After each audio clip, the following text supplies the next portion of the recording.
Françoise Kat Kambol, administrateur du budget à l'université de Lubumbashi, est désormais docteur en sociologie. Elle a obtenu ce grade au terme d'une cérémonie de soutenance de sa thèse qui a pour titre « Représentations et pratiques sociales sur l'enfant drépanocytaire au regard du genre à Lubumbashi ». La dite cérémonie a eu pour cadre l'auditoire Oasia de la faculté des sciences sociales, politiques et administratives.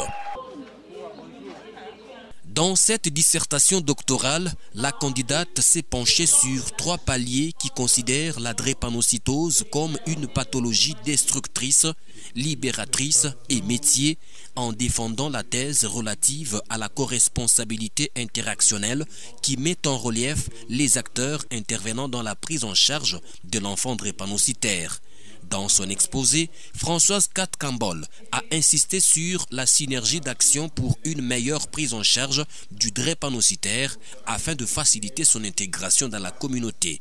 Après cet exposé et les observations et remarques des membres du jury, près d'une demi-heure a suffi pour que la décision de ce jury soit rendue publique sous des ovations de toute cette assistance.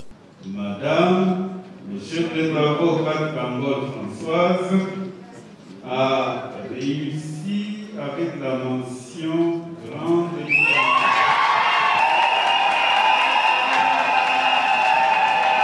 À la suite de cette décision, la désormais docteure Françoise Kat Kambol a reçu tous les insignes liés à ce grade.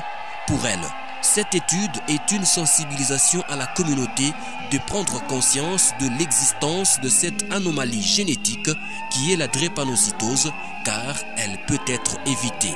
Je voudrais, à travers cette étude, sensibiliser la population en leur demandant de se faire dépister de l'électrophorèse et l'hémoglobine pour savoir leur état, parce que c'est plus important.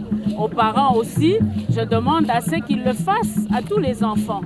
Et aux jeunes surtout, qui sont en âge de se marier, il ne faut pas se fier au groupe sanguin. Elle est ainsi la 2e femme au département de sociologie et anthropologie de la faculté des sciences sociales, politiques et administratives à s'ajouter sur la liste des docteurs, une véritable fierté pour son promoteur, le professeur Gilbert Malemba Sakila.